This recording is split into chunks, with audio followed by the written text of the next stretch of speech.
Just across the street from the Hotel of Two Forts, through this archway, we have the plaza that holds the Office of Tourism, which is just beyond this telephone pole. And then we have the salt works.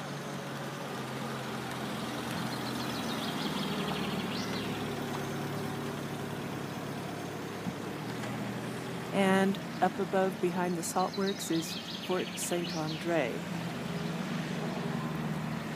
This walk, which is part of one put on by the Office of Tourism, starts out on this large walkway we see in front of us.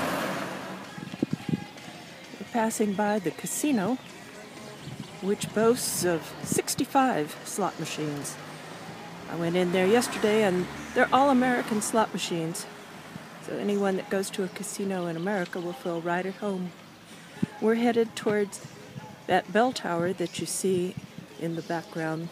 We've come to the end of the Allée Marcoux, and we're going to be going to our left there, just behind that white car and through that little portico over there. We're here at the end of the casino. Just behind it there, you see that round stone building is the Tour Fleuret. It's one of the few remaining vestiges of the town ramparts. And if you look at the map, the ancient map that I posted, you'll see that that's number 7.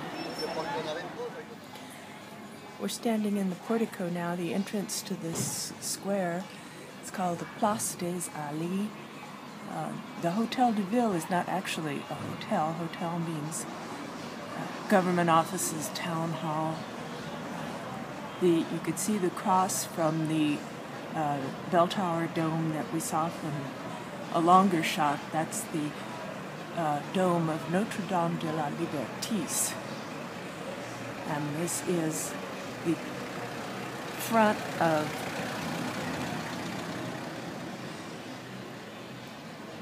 the dome that was, this is the building that was built in front of the dome. And this is part of the square. There is the Fountain de Madame Truchot. We'll go over and take a look at that. And that is the statue of General Clare. He was a famous general who served under Napoleon. And if you're familiar with Rick Steves' travel at all, Rick's favorite place in Paris is Rue Claire, named after the same general. And there's just a shot of the street.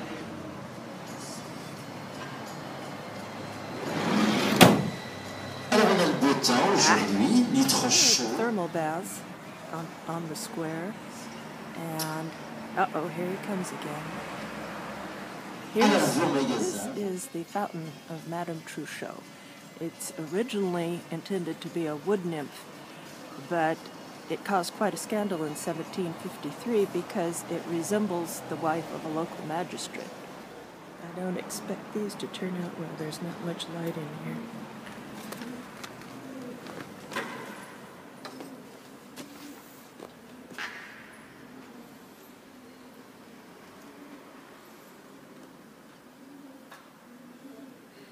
We're on the bridge over the Furieuse at the back of the Tour de Fleuret. You could see that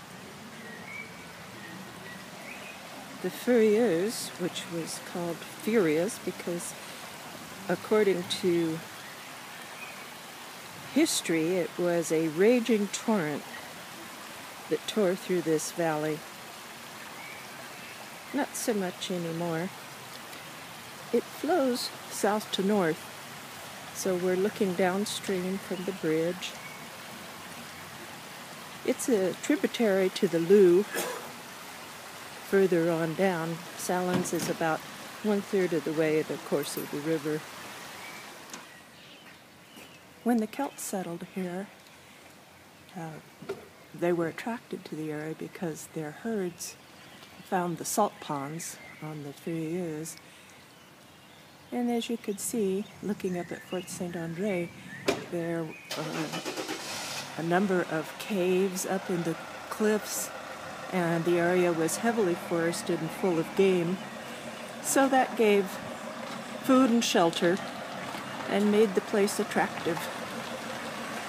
Okay, we've just walked up, and now we're going back down.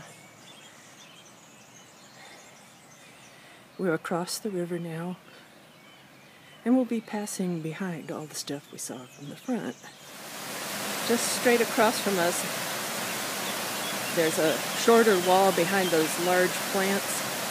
That's the trench where the water comes back out of the salt works after being diverted into it further upstream here. They use the river to extract the salt.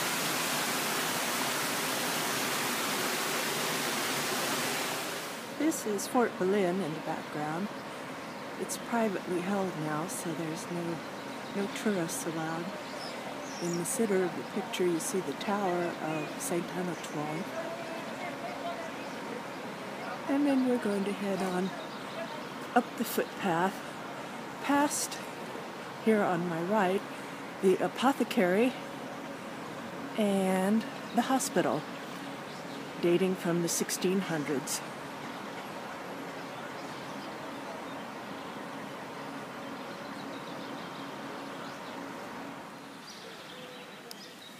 This is the Parc des Cordeliers. Just listen to the birds.